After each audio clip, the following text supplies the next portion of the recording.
Alright guys, how's it going? Now before I get in this video, I just want to let you know I'll be live on here on CopTalk.tv at 7 p.m. UK this evening, which I think is Thursday the 19th of June. There you go.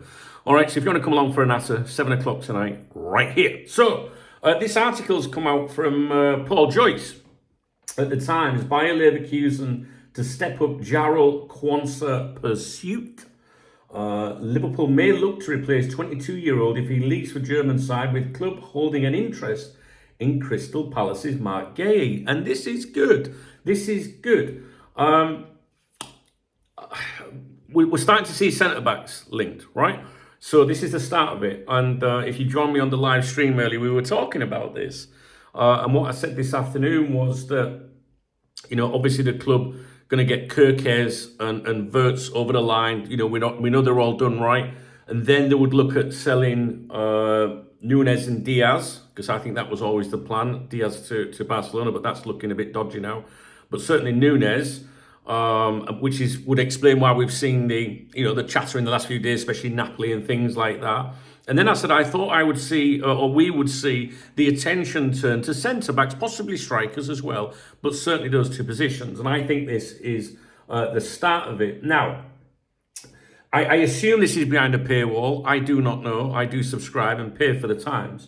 But if you want to read this article yourself, just Google Bayer Leverkusen to step up Jarrell Quansah pursuit, or go to the Times and look it up. Copy the link and go to a website, archive.ph, second box down, paste the link in, and it should open it up for you, as it would do with the Athletic and things like that. That's what I'm told. But I paid for it because I want it, you know, for the channel and for Cop Talk and whatnot.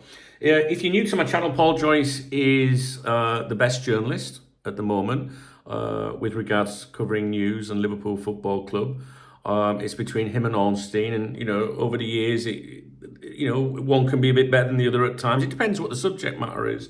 But we're going to stick with Joyce on this, because he wrote the article. And Paul Joyce is the closest journalist to the people that run Liverpool Football Club on a day-to-day basis, especially Michael Edwards. You might say he's FSG, but it's the same fucking thing, right? Okay. So he's in charge of football, and Michael Edwards and Paul Joyce are tight. Now, whenever I see an article from Paul Joyce, I always think, what does Michael Edwards want me to know? And I always think to myself, what is the message? Why am I reading this? Who does the club want to know about this, right? So that's something that you have to always ask yourself when Paul Joyce especially writes something. You say, you know, who benefits from this news being out there, kind of thing? Is it to appease the fans? Is it to put pressure on a player that you're trying to buy, sell, whatever? So we're going to look at that. I'm not going to read the article to you. I'm not allowed to. You know, I can't read the entire article. But what I can say to you is Liverpool may look to... this is where he writes. I read this bit. But Liverpool may look to replace 22-year-old if he leaves for the German side, with club holding interest in Crystal Palace's Marc Guéhi. Liverpool are not pushing the England under-21 to the exit door, but holding interest in Crystal Palace's Marc Guéhi. So I've pulled a few bits up from the article, and I want to see, like, you know, is there a club message here and stuff like that, right? So, for example, quote, negotiations are separate, right? So what they're saying in the article is that the negotiations for Quansah, you know, are nothing to do with the Wirtz situation, right? But they are conveniently linked in the article. So the opening line, in my opinion, subtly ties the Quansah story to the Wirtz deal. Quote, with Wirtz set to undergo a medical, the expectation is that Leverkusen will maintain that dialogue over Quansah, which I think is a classic club tactic, if you like. Keep the deals separate on paper, but plant the idea that one smooths the other, kind of thing. A key part in this article is Liverpool are not pushing Quansah to the exit. Again, like the Diaz stuff we've seen, this is designed, I think, to calm the fans and protect the player's value, if you like. You know, you don't want to admit that you're keen to get rid of a player when you're negotiating because, you know, the buying club knows that you're looking to sell. Do you know what I mean? You don't admit it, sort of thing. So this is basically a really important part of the article, because it's putting that vibe out there. The club is saying, I mean, let's be honest, the club want to sell him, right? But they're not pushing to sell. but we'll listen kind of thing. We're not desperate. That's basically the message here. So that's why you're reading that, in my opinion. It sends a message. We like him. We're not desperate, but we're not stopping a move either for the right price. Another quote from the article: it would take a sizable fee, perhaps towards £40 million to secure that signing, and that right there, in my opinion, is the club naming their price via Paul Joyce. There's no way Joyce has just pulled that figure out of thin air. That's Liverpool saying, don't come with 25 million offers. He's young, English, under contract, pay up or forget it kind of thing, because we're not trying to push him away. The Guéhi name drop, obviously not accidental. The article explicitly connects him to Quansah's possible exit and Konaté's contract situation as well, which is another topic that we've been discussing about on here.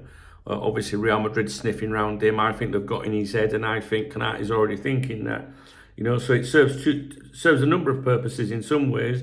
It tells fans, we've got replacements lined up if Quansah goes. It tells Palace, we're watching your player, and we know he could be free next summer. Palace are going to know about this. They're going to know about Joyce. They know he's the unofficial mouthpiece of the club, if you like.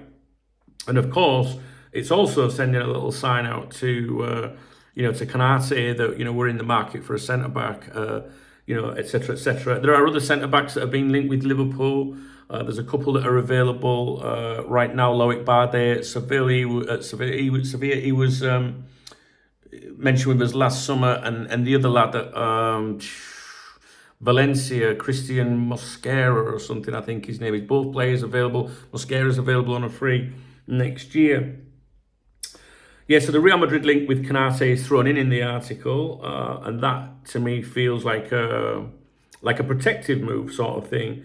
If Konaté goes next year, the article basically acts like the groundwork's already been laid. It softens the potential future exit by saying, hey, we tried, but blame Real Madrid, if he goes there, or blame the player kind of thing. So I don't want to go through a season of contract uncertainty again. Honestly, I don't. We went through it last year. I don't want to be talking about shit like that. So I hope that gets sorted out very soon.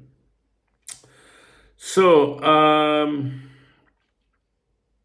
Ousmane Diomande is mentioned in the article. If I can just find the article, 1 second, I'll explain why. Let me just give you the exact thing. The uncertainty of Guéhi has resulted in Palace opening talks with Sporting Lisbon over a potential move for the Ivory Coast international. Where's my notes?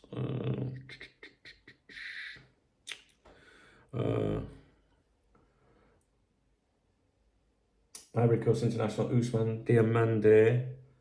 The 21-year-old is valued at around £40 million, and that would represent a club record deal, outstripping the £32 million Liverpool paid to Liverpool for Christian Benteke in 2016. I'm sorry, I've got bits on the screen and bits on my phone. So they mentioned, it comes up in the article. Now, it's not about Liverpool, that obviously we haven't got an interest in him, but it's still strategic, I think. It hints that if Palace replace Guéhi, they might cash in now, giving Liverpool an opportunity. So it's a subtle signal to keep the chain of movement going. The overall message in this article, right, I would say, is that, we're not selling Quansah on the cheap. He's available. We'll talk if the money's right, I think. And, we're monitoring Guéhi as a replacement, and we're watching the whole centre-back situation evolve. Don't panic, we're planning ahead. It's clean, it's measured, it's non-sensational, as you would expect from Joyce. It's not clickbait, there's no adverts. I guess it's behind a paywall anyway, which is always better, I think, unless you're paying for it, maybe. So without a doubt, Guéhi's been, softly courted through this article, I think. Joyce, specifically says Liverpool like him, points out he only has a year left, mentions that his future might be shaped by others, suggests Liverpool might swoop now or grab him for free next summer. It's Liverpool saying, we're watching, we rate you, we'll make a move at the right time, be patient. It's a nudge, but he'll know exactly what it means, and so will his agent. Because, if you're that player, you're going to be thinking, wow, I've got a chance to go to the champions, So The article, the Kwanzaa stuff, I think you guys have, have been following speculation and stuff like that. I'm not going to shed a tear over him leaving and wish him well and all that. It is messaging from the club. It always is through Joyce. And although the article is, predominantly about Kwanzaa, it's getting that message out there to Guéhi in his camp and also to his club. You know what I mean? So I think that's one to watch. And this is, like I said, we'll talk about it tonight on the live stream, but we mentioned it earlier, and I think that was always going to happen. That we get Kirkez and Verts in, focus on selling because Liverpool need to get some coin in. So therefore, Nunez would have been Diaz. I think they would the plan this summer to fund a big deal, and then obviously you've got the other players as well, fringe players. But then I did say I think that we'll start seeing a centre back link. I didn't expect to see it today, though. I'll be honest with you. I just thought that doesn't matter. Anyway, I'm tired. Can you tell I'm tired? I don't know if the video is any good. I do apologise. I'm not here to entertain really, but just try and break things down. But yeah, I think it's I like it. I do like that player as well. What do you think? Yeah, I know that when people come on my live stream and talk about potential centre backs, that's the one name that everybody comes to. I like Inacio. I always thought we'd go for him at some point, but this is good. This is good, and this is Paul Joyce doing his stuff. We collectively have to try and work out what is the message. What is the message? Who does it benefit? And I hope that just some of that maybe gives you a few ideas on it. All right, guys. Yeah, I'm a bit tired, to be honest with you. I might go and have an hour's kip, but I'm going to be live on here at 7 tonight. All right. Let me know what you thought. If you read the article, it does go over other things, but I can't read it to you. It just talks about the centre backs and Canate, the contract yet to bring a breakthrough on an extension.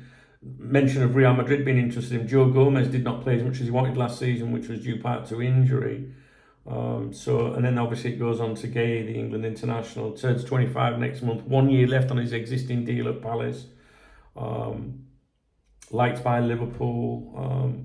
Yeah, it's good. It's interesting. So let me know your thoughts. All right, guys. If you appreciate the video, please thumbs up the video. Please drop me a comment if you've got any thoughts about this. And did I do all right with the video? I feel a bit tired. I'm sorry. If you want to get me a beer or a coffee, then please hit the super thanks button. It's the love out of the video. I always give a shout out to my peoples that do that in the morning briefings on my other channel. The link is in the video description. All right, guys, take it easy, and I'll speak to you real soon.